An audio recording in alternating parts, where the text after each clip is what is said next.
السلام علیکم ورحمۃ اللہ وبرکاتہ۔ امید کرتی ہوں میری سبھی مائیں بہنیں خیر و عافیت کے ساتھ ہوں گی۔ تجسس کے بارے میں قرآن کہتا ہے وَلَا تَجَسَّسُوا، ایک دوسرے کے عیب نہ ٹٹولا کرو،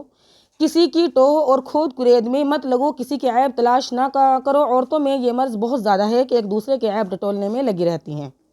جہاں تک بھی ممکن ہو اپنے عیب کو اپنے بھائی بہنوں اور اپنی سہیلیوں اور دوستوں کے عیب کو چھپانا چاہیے،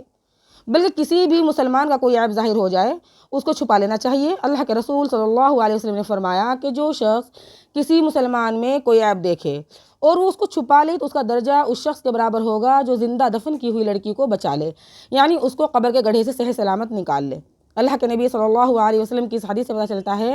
کہ کسی شخص کے عیب کو چھپانا بڑے اجر و ثواب کی بات ہے اور عیب جوئی بڑے گناہ کی بات ہے۔ بخاری اور مسلم شریف کی حدیث میں ہے کہ وہ آدمی بے حیا اور بے شرم ہے جس نے رات میں کوئی گناہ کیا اور پھر صبح ہونے پر اپنے اس گناہ کو لوگوں کے سامنے ظاہر کر دیا،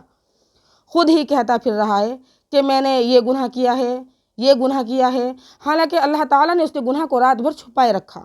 رات میں اس کو کسی عذاب میں مبتلا نہیں کیا، مگر اس بے حیا اور بے شرم بندے نے اللہ تعالیٰ کے پردے کو چاک کر دیا۔ اس لیے ضروری ہے کہ بندے سے اگر کوئی گناہ ہو جائے، کوئی عیب ہو جائے یا کوئی عیب کی بات ہو جائے تو اس کو چاہیے کہ کسی کے سامنے اس کا ذکر نہ کرے، بلکہ اس عیب کو دور کرنے کی کوشش کرے، توبہ کرے، استغفار کرے، اپنے کیے ہوئے گناہ پر نادم اور شرمندہ ہو۔ اللہ تعالیٰ اس کی مدد کریں گے، اس کے عیب کو ظاہر نہیں ہونے دیں گے انشاءاللہ۔